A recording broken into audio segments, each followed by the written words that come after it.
Eh bien, nous voulons présenter ce culte au Seigneur par la prière. En effet, Seigneur, ce matin, si nous sommes réunis en ce lieu, c'est pour te louer, t'adorer, et célébrer ton saint nom, te rendre grâce, Seigneur, pour toutes tes bontés à notre égard, celles que déjà tu nous as accordées, celles que nous vivons aujourd'hui, celles encore que tu en réserves pour chacune, chacun d'entre nous. Nous te remercions, Père, parce que tu es un Dieu d'amour. Tu l'as montré, Seigneur, au travers de ton Fils Jésus-Christ, et tu nous le montres encore chaque jour dans notre vie. Te remercions, Seigneur, d'être ensemble ce matin pour louer ton saint nom. Te prions, Seigneur, pour les personnes souffrantes ou malades ou peut-être âgées qui ne peuvent plus se déplacer. Te demandons, Seigneur, de les visiter, qu'ils puissent être en communion d'esprit avec nous. Merci aussi, Seigneur, dans ce dimanche de l'Avent, Seigneur, de pouvoir réfléchir à la manière dont tu as préparé ta venue dans ce monde afin de nous racheter, de nous sauver. Merci, Seigneur, pour ces projets que tu avais formés de toute éternité pour nous. C'est une sagesse qui nous dépasse, Seigneur, mais nous en sommes les bénéficiaires et nous t'en rendons grâce du plus profond de notre cœur. Amen. Bien. Eh bien, aujourd'hui, je voudrais commencer avec vous, bien que ce soit le deuxième dimanche de l'Avent. La semaine passée, nous avons eu la visite de notre frère Guy Mailleux, donc, qui a assumé le message de ce premier dimanche de l'Avent. Et il l'avait fait avec une lecture qui se trouve au début du prophète Ésaïe, dans le chapitre 2, que je voudrais reprendre parce que j'en aborderai un autre passage ce matin. Voici, dit le prophète, le message que Dieu a révélé à Ésaïe, fils d'Amoz, au sujet de Juda et de Jérusalem. Dans l'avenir, il adviendra que la montagne sur laquelle est le temple de l'Éternel sera fermement établie au-dessus des montagnes. Elle s'élèvera au-dessus de toute la hauteur de toutes les nations, et toutes les nations y afflueront. Oui, des peuples nombreux viendront et se diront les uns aux autres: venez monter au mont de l'Éternel, au temple du Dieu de Jacob. Il nous enseignera les voies qu'il a prescrites, nous suivrons ses sentiers. Car de Sion viendra la loi, et de Jérusalem la parole de l'Éternel. Il sera l'arbitre des peuples, oui, il sera le juge de nombreuses nations. Martelant leurs épées, ils forgeront des socs pour leurs charrues. Et de leurs lances, ils feront des faucilles. Plus aucune nation ne brandira l'épée contre une autre nation, et l'on n'apprendra plus la guerre. Descendants de Jacob, venez donc et marchons à la lumière de l'Éternel. Voilà, vous vous souvenez, pour ceux qui étaient là, que notre frère Guy donc, nous a développé ces dernières phrases. Venez donc et marchons à la lumière de l'Éternel. Et ce matin, je voudrais commencer avec vous quelques réflexions que je vous avais déjà annoncées la semaine passée, relatives à ce passage où il est question de guerriers qui transforment leurs épées en socles de charrue. Et je vous avais déjà affiché cette statue que tous ne connaissaient pas, honte à vous, hein, parce qu'elle se trouve à New York, devant le bâtiment, devant le siège des Nations Unies, ce siège donc, qui accueille plusieurs institutions de l'ONU. Et curieusement, la statue est inspirée d'Ésaïe 2,4, donc, qui se trouve devant le bâtiment, est un cadeau de l'URSS à l'ONU en 1959. On ne comprend pas ce qui s'est passé, mais ces braves communistes nous ont offert aux Nations Unies une statue inspirée d'un passage du prophète Ésaïe. Je ne sais pas s'ils le savaient ou si le sculpteur était un fidèle orthodoxe qui vivait en cachette du communisme, mais toujours est-il que cette statue s'est trouvée offerte par l'URSS à l'ONU. Et quelques années plus tard, je crois que c'était dans les années 1970, le texte d'Ésaïe a été gravé sur le socle de la statue, ce qui n'était pas au départ, en anglais. Donc, de nos épées, nous forgerons des charrues. Alors, il y a quand même un petit changement, je ne sais pas si vous l'avez remarqué, dans le texte en anglais, là, c'est « Nous forgerons des statues », des charrues, alors que dans la Bible, il dit « Ils forgeront ». Et en voyant cette petite différence, je me dis que l'ambition humaine est telle que, en quelque sorte, les Nations Unies ont voulu s'approprier l'honneur de ce changement de mentalité, de cette paix durable qui viendrait sur Terre. Et une paix qui voulait instaurer sans Dieu, puisque dans le texte original, c'est « ils forgeront » avec l'aide du Seigneur, bien sûr. Là, c'est « nous forgerons », sous-entendu, on n'a pas besoin de Dieu pour établir la paix sur Terre. Alors peut-être un peu plus lucide, je ne fais pas de politique ce matin, mais c'était assez marrant parce que le général de Gaulle avait appelé l'ONU le machin, ô combien inutile et même dangereux. Et cette appellation est restée dans les annales des journalistes, ce président français qui ose appeler l'ONU un machin. Donc voilà, ça c'était bien de lui. Pour ceux qui l'ont connu son époque, c'est-à-dire les vieux comme moi. Bien. Toujours est-il que pour compenser un petit peu cette arrogance peut-être des Nations Unies, juste de l'autre côté, dans la First Avenue, il y a le texte complet, il y a le texte complet du prophète qui est affiché sur ce qu'on appelle le mur d'Ésaïe, finalement, et où là, tout le texte que nous avons lu, donc de Ésaïe, a été affiché en entier, en anglais bien sûr, mais là, fidèlement au texte biblique. Oui, là, c'est une manifestation qui a eu lieu un peu plus tard, en 58, une manifestation pacifiste. Bien. Ce qui est intéressant, c'est que Ésaïe, donc, qui écrit sous l'autorité du Seigneur que tout cela sera instauré, se retrouve en quelque sorte repris par le prophète Michée dans un texte où on retrouve la même idée, presque mot pour mot, où le prophète Michée, c'est moins connu que celui d'Ésaïe, mais c'est un texte tout aussi intéressant puisqu'il affirme plus ou moins la même chose. Il arrivera à la fin des temps, dit le prophète, que la montagne de la maison de l'Éternel sera fondée sur le sommet des montagnes, qu'elle s'élèvera au-dessus des collines et que les peuples y afflueront. Des nations s'y rendront nombreuses et diront « Venez et montons à la montagne de l'Éternel, à la maison du Dieu de Jacob, afin qu'il nous instruise de ses voies et que nous marchions dans ses sentiers.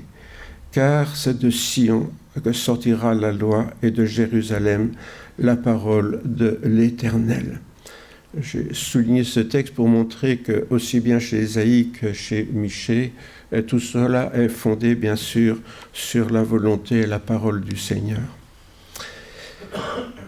Le prophète continue, il sera juge entre les peuples nombreux, il sera l'arbitre des nations puissantes lointaines. De leurs épées, ils forgeront des socs, de leurs lances des serpes. Une nation ne lèvera plus l'épée contre une autre, et l'on n'apprendra plus la guerre. Je trouve intéressant cette phrase, on n'apprendra plus la guerre. Parce qu'il ne suffit de ne pas la faire, mais aussi de ne plus l'apprendre. Ils habiteront chacun sous sa vigne et sous son figuier, et il n'y aura personne pour les troubler, car la bouche de l'Éternel des armées a parlé. Tandis que tous les peuples marchent chacun au nom de son Dieu, nous marchons, nous, au nom de l'Éternel notre Dieu, à toujours et à perpétuité. J'ai mis cette petite image qui vient d'une amphore grecque, simplement pour montrer que dans l'Antiquité, l'expression « s'asseoir sous sa vigne » était vraiment le symbole de la paix, de soirée paisible, où l'être humain en famille peut se réunir sous la vigne. Vous savez, dans les pays méditerranéens, elle offre un peu d'ombre la journée, pas trop, juste ce qu'il faut, hein. Et se trouver là sous les raisins qui mûrissent est un sentiment paisible pour tous ceux qui l'ont vécu. Je ne sais pas si vous avez eu ce plaisir, c'est vraiment des moments choisis. Et c'est cette paix profonde, intérieure, familiale, où on ne songe plus du tout à la guerre, que le prophète Michée, comme le prophète Ésaïe, promettent pour des temps qui malheureusement restent encore à venir. Par contre, au chapitre suivant, Michée poursuit cette prophétie que connaissait déjà l'entourage du roi Hérode. Vous vous souvenez, c'est une petite miniature que je vous ai mis là. Lorsque les rois mages sont arrivés à Jérusalem, ils ont été voir le roi, puisque c'est là qu'un roi devait naître, un prince devait naître.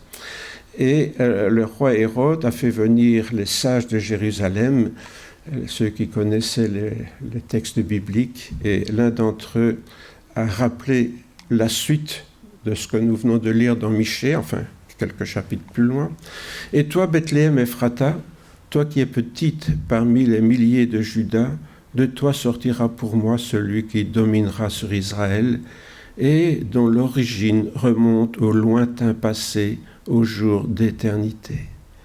C'est pourquoi il les abandonnera jusqu'au temps où enfantera celle qui doit enfanter, et le reste de ses frères reviendra auprès des fils d'Israël. » Il y a beaucoup de choses qui s'échelonnent dans le temps, qui sont dans cette prophétie, mais c'est particulièrement intéressant de voir que les Juifs, à cette époque, attendaient l'avènement du Seigneur. Ils attendaient l'avènement du Seigneur sans savoir qu'il y aurait un premier avènement, et que nous, aujourd'hui, nous attendons le deuxième avènement du Seigneur. Mais je crois que, en voyant comment les croyants de l'époque attendaient le premier avènement du Seigneur, sans savoir que c'était le premier d'ailleurs, mais dans la mesure où ils attendaient cet avènement, ça peut nous instruire sur la manière dont nous sommes appelés à attendre le deuxième avènement. Pourquoi ? Parce que j'ai l'impression que parfois, nous reproduisons les erreurs que les Juifs ont commises lorsque nous attendons, nous, le deuxième avènement du Seigneur. Mais cela, ça sera pour plus tard, pour la semaine prochaine. Aujourd'hui, donc, continuons à réfléchir sur ce texte que nous avons sous les yeux et qui se poursuit. « Il se dressera et les fera paître avec la force de l'Éternel, avec la majesté du nom de l'Éternel, son Dieu, pardon. Et ils auront une demeure assurée, car il est dès maintenant glorifié jusqu'aux extrémités de la terre. C'est lui qui sera la paix. » Voilà donc le thème de nos réflexions pour ce dimanche et dimanche prochain. Jésus qui est la paix. Et notez bien cette expression assez étonnante. C'est lui qui sera la paix. Autrement dit, la paix que Dieu nous offre, elle s'identifie à Jésus, au Christ, au Messie, au Roi de Dieu, comme on veut appeler, mais c'est lui qui est la paix. Pourquoi ? Parce qu'en général, nous considérons la paix comme une sorte de concept, un état dans lequel nous pouvons vivre, quelque chose qui nous est offert, quelque chose qui arrive quand les gens ne se font plus la guerre, etc. Mais ici, la parole de Dieu est formelle, et d'ailleurs nous verrons qu'elle le répète, c'est le Seigneur lui-même qui est la paix. Accueillir la paix, c'est accueillir le Seigneur. Ça nous invite déjà peut-être à voir que parfois nous nous trompons un petit peu sur cette paix que Dieu nous promet. Avant tout, c'est accueillir le Seigneur Jésus qui va nous permettre de connaître ce qu'est la paix. Après, nous pouvons connaître d'autres formes de paix, comme les prophètes l'annoncent aussi, bien que ces aspects-là de la paix ne sont pas encore, peut-être aujourd'hui sont loin d'être acquis, mais disons, il est déjà possible d'acquérir la paix lorsque nous accueillons Jésus, parce que c'est lui qui est la paix. La paix n'est pas un concept, donc c'est une personne, c'est Jésus-Christ lui-même. On a parfois la même erreur en ce qui concerne la bonne nouvelle du salut ou l'évangile. Hein, on parle de doctrine, de différentes théologies, alors qu'encore une fois, c'est accueillir la personne du Seigneur Jésus lui-même qui est important. Je pense souvent nous avons tendance à théoriser des choses qui sont finalement beaucoup plus concrètes dans la pensée du Seigneur. De plus, si on continue toujours un peu les textes, je suis toujours dans les textes de l'Ancien Testament aujourd'hui, c'est aussi lui que Ésaïe va appeler le prince de la paix. Le prince de la paix implique une certaine autorité, parce que dans le langage de l'Ancien Testament notamment, du Nouveau Testament aussi d'ailleurs, mais dans la Bible, la notion de prince implique un pouvoir, une certaine autorité. Si le diable est le prince des ténèbres, vous voyez, ça implique, ça c'est un contre-exemple, mais ça implique aussi ce concept d'autorité. Jésus est même plus que le prince de la paix, et notre sœur nous a lu ce texte tout à l'heure, car un enfant nous est né, un fils nous est donné, et la souveraineté reposera sur son épaule. On voit déjà ce concept d'autorité avec la souveraineté. On l'appellera admirable, conseiller, Dieu puissant, Père éternel, prince de la paix. Renforcer la souveraineté et donner une paix sans fin au trône de David et à son royaume, l'affermir et le soutenir par le droit et par la justice dès maintenant et à toujours, voilà ce que fera le zèle de l'Éternel des armées. Des armées célestes, bien sûr, il ne s'agit pas des armées terrestres. Quand je songe qu'aujourd'hui encore, les orthodoxes russes et les orthodoxes ukrainiens se sont bénis réciproquement leur armée, ça nous rappelle quelques mauvais souvenirs pour nous les anciens. Donc, il ne s'agit pas ici de bénir des armées terrestres, mais bien des armées célestes, c'est-à-dire le cœur, les anges dans le ciel. On l'appellera admirable, conseiller, Dieu puissant, Père éternel, prince de la paix. On se rend compte que Jésus est beaucoup plus qu'un prince terrestre pourrait l'être, puisqu'il dispose de tous les titres qui sont réservés normalement à Dieu. Ce prince de la paix a tous les titres, comme si il était nécessaire de mettre les points sur les i et les barres sur les t pour que nous acceptions l'idée de l'incarnation de Dieu lui-même en Jésus-Christ. C'est quelque chose qui est discuté par pas mal de sectes chrétiennes ou de dénominations chrétiennes, mais parfois les chrétiens eux-mêmes arrivent à se poser la question, mais comment est-ce que c'est possible que cet enfant qui est sorti du ventre d'une maman, comme tous les bébés le font, soit vraiment Dieu? Enfin, soyons raisonnables. Hein, vous voyez, et c'est parfois difficile, quelque chose que on accepte du bout, je ne sais pas si on veut dire du bout des lèvres ou du bout des oreilles, mais on a du mal vraiment à intégrer cette idée que accueillir Jésus, c'est accueillir Dieu. Dieu dans toute sa souveraineté. Aujourd'hui, on a parfois tendance, et bon, je me permets parfois quelques libertés, comme vous le savez, avec la théologie, en vous présentant dans les annonces pour les enfants un Jésus en jean, bien moderne, là, bon voilà. On a parfois tendance aujourd'hui à faire de Jésus ce copain, à qui on tape sur le ventre, ça va mon pote, voilà, Jésus est mon ami, les gars. Bon, oui, mais c'est vrai tout ça. Jésus l'a dit, je ne vous appelle plus serviteur, je vous appelle mes amis. Mais n'oublions pas que c'est Dieu lui-même qui nous dit ça. Ce n'est pas simplement un homme, un copain qui nous fait cette déclaration. On perçoit déjà donc que ce premier événement, ou avènement, pardon, donc quand on parle d'avènement, c'est l'arrivée, la venue. Oui, notre frère nous l'a rappelé la fois passée, quand on dit la couronne de l'Avent, avant, ce n'est pas avant la venue de Jésus, c'est qui annonce l'arrivée de Jésus. L'avènement, ça vient donc de cette idée que l'arrivée du prince est proche.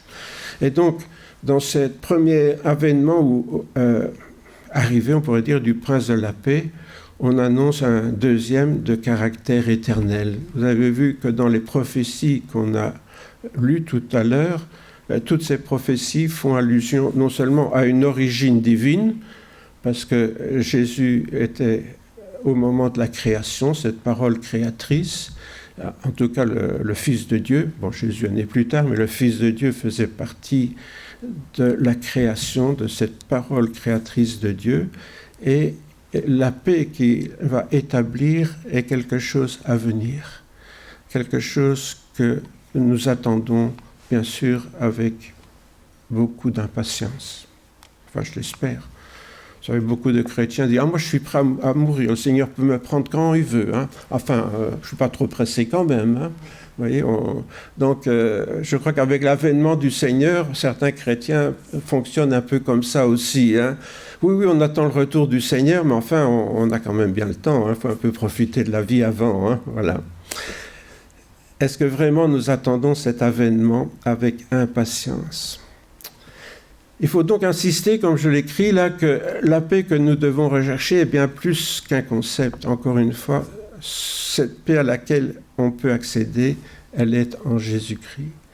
Et espérer avoir la paix sur terre en dehors de Jésus, c'est un leurre, il faut bien se le dire. Et quand on parle des Nations Unies, qu'on voit le travail qu'ils font, on a souvent entendu dire qu'en Afrique, par exemple, les soldats de l'ONU sont là pour compter les morts, et puis c'est à peu près tout, quoi, tout ce qu'ils peuvent faire. Autrement dit, on se rend compte que la paix que les hommes peuvent établir est souvent bien éphémère. Or, tous les passages messianiques que nous venons de lire, qui parlent de la paix à venir du Christ, se trouvent dans des contextes de violence.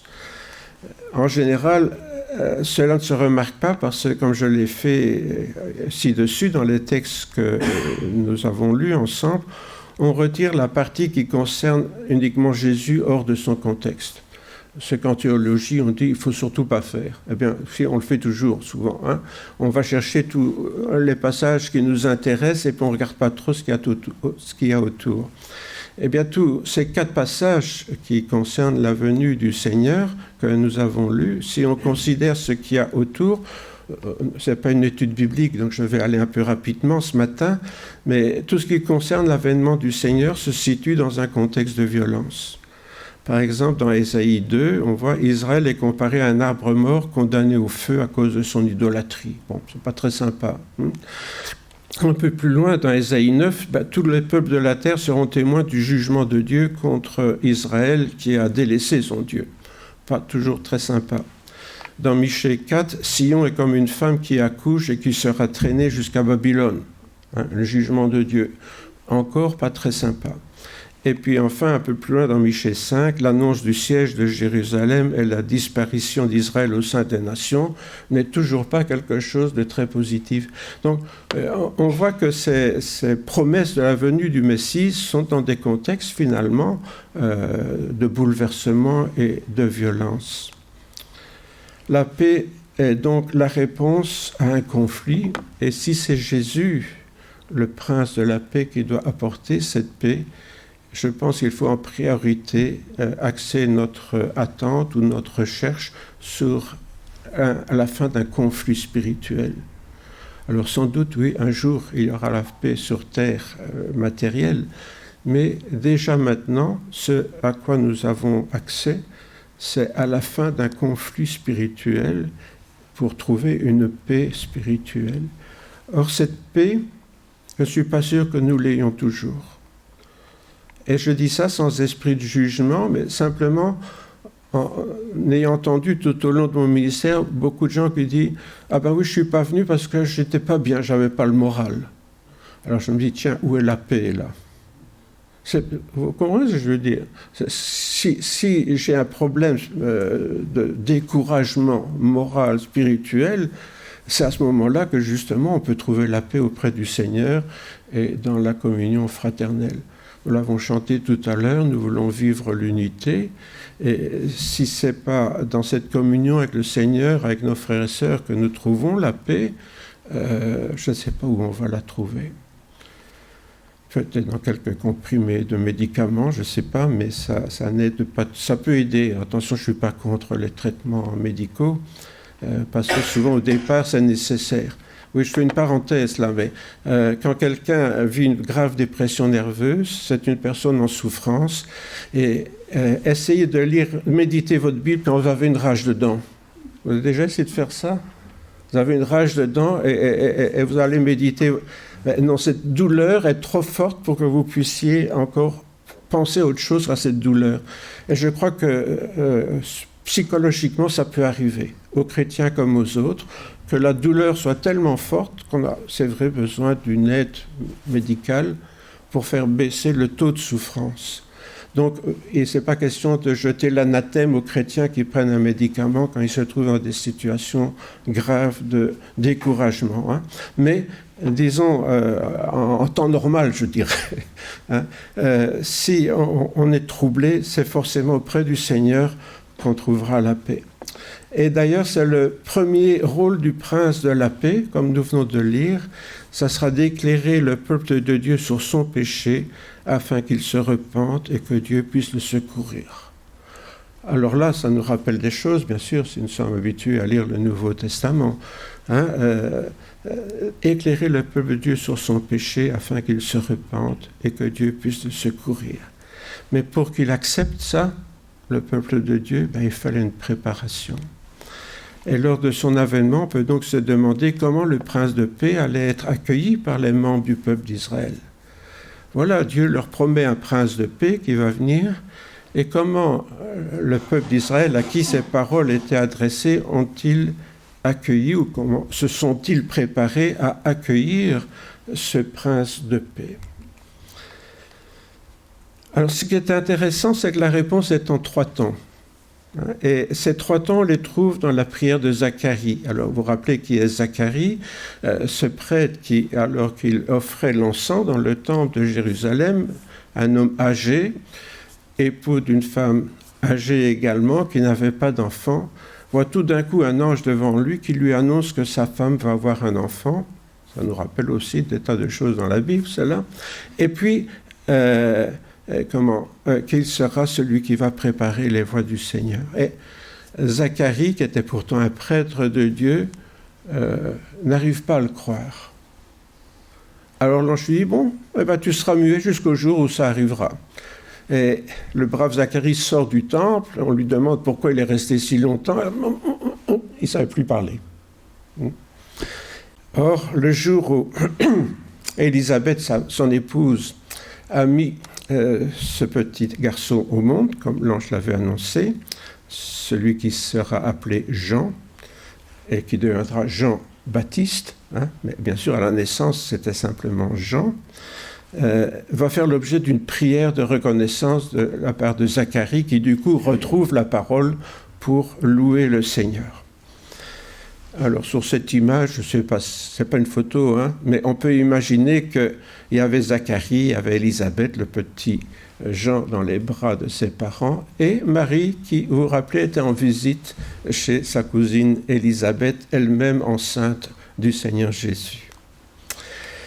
Dans un premier temps, même lui, donc le prêtre de Dieu, était avant tout préoccupé par une victoire militaire qui allait libérer le peuple d'Israël. C'est ce qu'il attendait de l'arrivée du Messie. Et ça apparaît dans sa prière. Car pour lui, seule une victoire militaire pouvait apporter, dans un deuxième temps, la paix au peuple d'Israël afin qu'il puisse exercer librement son culte. Donc, dans sa tête, lui, dans l'ordre, c'était d'abord chasser les Romains du pays. Pourquoi? Pour être enfin tranquille, ne plus avoir d'envahisseurs, pour pouvoir célébrer Dieu librement, particulièrement dans le temple de Jérusalem. Or, à plusieurs reprises, des partisans juifs, qu'on appelait les zélotes, vous savez, parfois dans le Nouveau Testament, on tombe sur ce mot, les zélotes. C'était les résistants d'époque. C'était ceux qui essayaient donc de résister à l'envahisseur.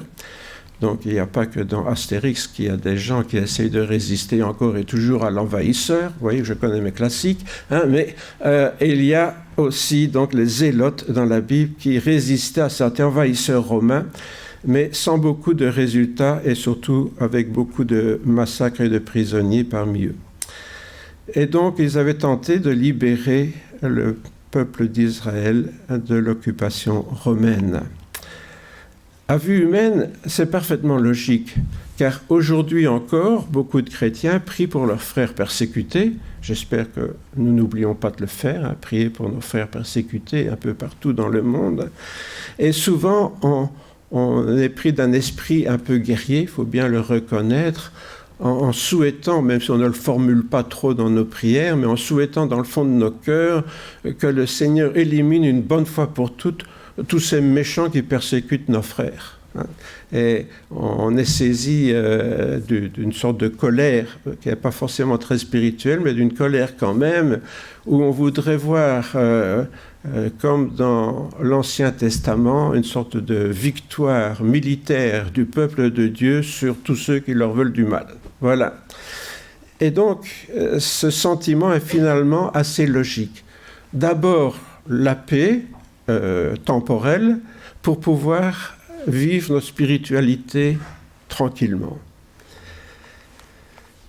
Et dans un troisième temps, nous allons le voir dans la prière de Zacharie, il considère que alors la repentance, le pardon des péchés est une condition préalable à la délivrance militaire.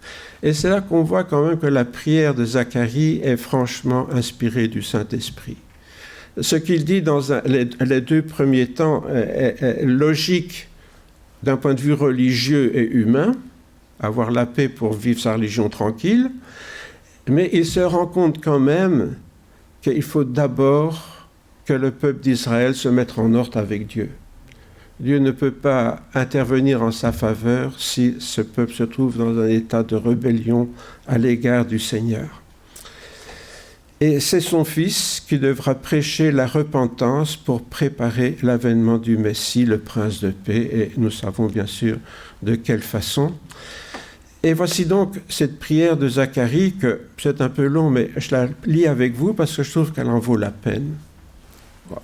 Toute la parole de Dieu vaut la peine qu'on la lise. Zacharie, son père, donc le père de Jean, fut rempli d'Esprit Saint et prophétisa en ces termes. Notez bien que cette prière est une prophétie. Béni soit le Seigneur, le Dieu d'Israël, de ce qu'il a visité et racheté son peuple, et nous a procuré une pleine délivrance dans la maison de David, son serviteur. Comme il en avait parlé par la bouche de ses saints prophètes depuis des siècles, la délivrance de nos ennemis et de la main de tous ceux qui nous haïssent. Ainsi fait-il miséricorde à nos pères, se souvient-il de sa sainte alliance selon le serment qu'il a juré à Abraham, notre père. Première étape pour l'avènement du Messie, du moins dans cette prière tout d'abord, eh bien la paix militaire, oui, la délivrance des ennemis. Il ne faut plus qu'Israël soit encore opprimé par un peuple d'envahisseurs. C'est la première idée qui, j'en ai déjà touché un mot, n'est pas forcément la chronologie logique. Deuxième, la suite de la prière. Ainsi nous accorde-t-il, il est toujours question de Dieu bien sûr, ainsi nous accorde-t-il, après avoir délivré de la main de nos ennemis, du pouvoir sans crainte, lui rendre un culte dans la sainteté et la justice, en sa présence tout au long des jours. Après avoir été délivrés de la main des oppresseurs, alors nous pourrons enfin lui rendre un culte paisiblement. Oui. Deuxième étape, vous voyez, c'est un peu comme des poupées russes là. Deuxième étape, les ennemis d'Israël étant empêchés de nuire à son peuple, eh bien, on pourra maintenant exercer librement le culte de Dieu dans son temple. N'oublions pas qu'à cette époque, le temple de Jérusalem était vraiment au centre de toute la piété juive. Toutes les grandes fêtes, on quittait ces villages et on venait jusqu'à Jérusalem. Troisième étape, et toi, petit enfant, tu seras appelé... Donc là, petit enfant, c'est Jean son fils qui tient dans ses bras. Et toi, petit enfant, tu seras appelé prophète du Très-Haut, car tu marcheras devant le Seigneur pour préparer ses voies, pour donner à son peuple la connaissance du salut. Comment ? Par le pardon de ses péchés, grâce à l'ardente miséricorde de notre Dieu. C'est par elle que le soleil levant nous visitera d'en haut, pour éclairer ceux qui sont assis dans les ténèbres et dans l'ombre de la mort, et pour diriger nos pas dans le chemin de la paix. Voilà donc celui qui est amené à prêcher le pardon des péchés pour préparer le chemin de celui qui est la paix.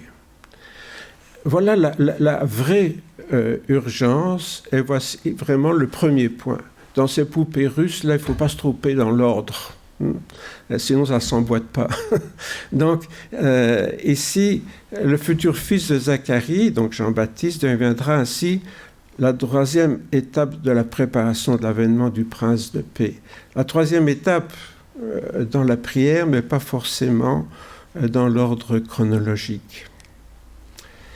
Tout étant prêt donc, pour accueillir le prince de paix, puisque maintenant Jean-Baptiste est là, et nous savons, et ça nous reviendrons là-dessus dimanche prochain, tout est prêt pour accueillir le prince de la paix.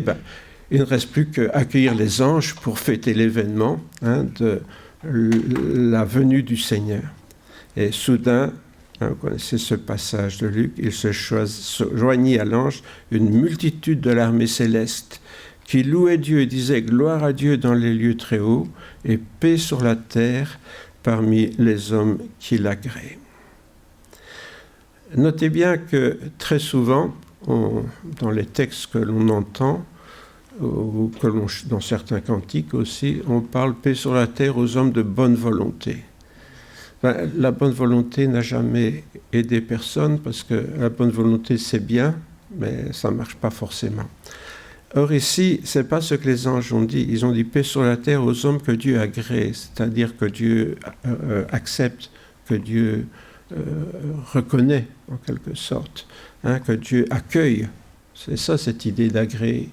Et ce n'est pas forcément des gens de bonne volonté. Tous les gens de bonne volonté, ce sont ceux qui vont être accueillis par Dieu lui-même. Alors, je crois que là, la venue de Jésus, et dès sa naissance, il va y avoir un grand malentendu. Pour nous aussi, avant d'accueillir le prince de paix à Noël, il nous faudra répondre donc à quelques questions. Alors voilà, je vous annonce le programme. En quoi consiste cette paix que le prince de la paix est venu nous apporter? C'est quand même une question importante. Deuxième question, qui sont exactement les hommes que Dieu a créés et à qui il promet la paix? Pour bien faire, il faudrait pouvoir en faire partie. Quand on dit les hommes, les femmes sont comprises, je vous rassure. Oui, la Bible est très macho, mais bon, voilà, les femmes sont comprises dans les hommes. Donc vous avez votre chance aussi d'être agréés. Troisième question, pourquoi les Juifs voyaient-ils l'avènement du Messie comme l'instauration sur terre d'un royaume de Dieu? C'est intéressant pour ceux qui attendent le deuxième retour du Seigneur, ça. Pourquoi les Juifs voyaient-ils l'avènement du Messie comme l'instauration sur terre d'un royaume de Dieu? Et quatrième question, à nous chrétiens, donc quelle idée nous faisons-nous du prochain avènement du Seigneur? Ça sera peut-être pour une troisième fois, si vous avez le courage de me supporter jusque-là. Voilà. Et puis alors, pour terminer ce matin, mais pourquoi est-ce que Jésus nous embrouille tellement? Jésus nous embrouille. Ah ben oui, quand même. Ne pensez pas que je sois venu apporter la paix sur la terre. Je ne suis pas venu apporter la paix, mais l'épée. Ah bon? Car je suis venu mettre la division entre l'homme et son père, entre la fille et sa mère, entre la belle-fille et sa belle-mère. Bon, ça c'est plus courant. Et l'homme aura pour ennemi les gens de sa maison. Bon, je vous fais un peu sourire là, mais c'est quand même une question fondamentale. Pourquoi est-ce que Jésus nous dit ça? Le prince de la paix qui s'amène et qui vous dit « mais je ne suis pas venu apporter la paix, faut pas vous planter, moi je suis venu apporter l'épée ». Eh bien, nous réfléchirons à tout ça dimanche prochain, Dieu voulant.